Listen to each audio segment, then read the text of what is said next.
Welcome back to another mini exam video. In this video, I will illustrate the synapsis of chromosomes in meiosis through the examples of Miss Fish and Mr. Fish.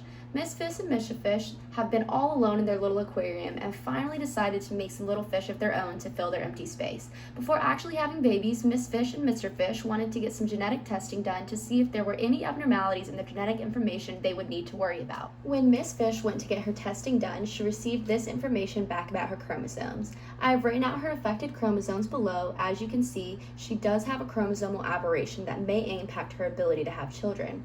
In my illustration, the letters are representing the regions on the chromosome and the dot represents the centromere on that chromosome.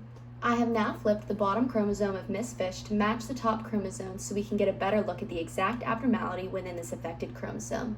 With them flipped now to match their orders, we can see that Miss Fish has a paracentric inversion within her affected chromosomes. We know this is a pericentric inversion because the middle section of her chromosome that has been inverted includes the centromere, which differs from paracentric inversion, which does not include the centromere in its affected area. Since Miss Fish has a paracentric inversion which includes the centromere, her chromosomes will have to form an inversion loop during meiosis in order for them to still pair up. I have drawn the inversion loop to include I, J, K, and L regions of the chromosomes since this is where the abnormality lies.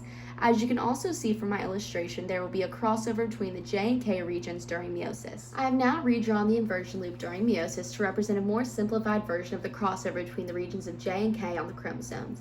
So at the end of meiosis, taking this crossover as well as the inversion loop into consideration, we will end up with 4 different gametes as a result. Following the black line involving no crossover, we will have the gamete MIJ centromere KLHG. With the orange line including the crossover, we will have the gamete MIJ centromere KLM. With the yellow line including the inversion loop, we will have the gamete MLK centromere JIHG. And lastly, following the blue line including the crossover region, we will have the gamete GHLK centromere JHG.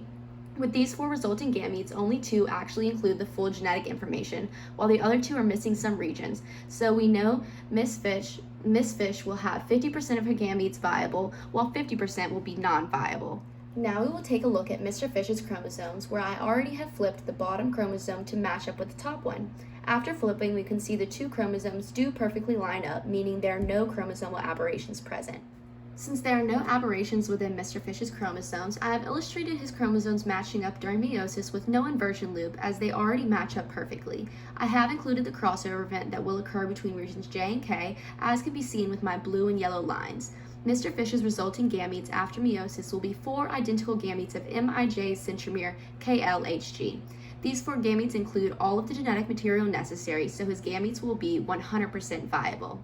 Since Mr. Fish has 100% viable gametes after meiosis, he has a much higher fitness than Mrs. Fish, as she will only have 50% viable gametes.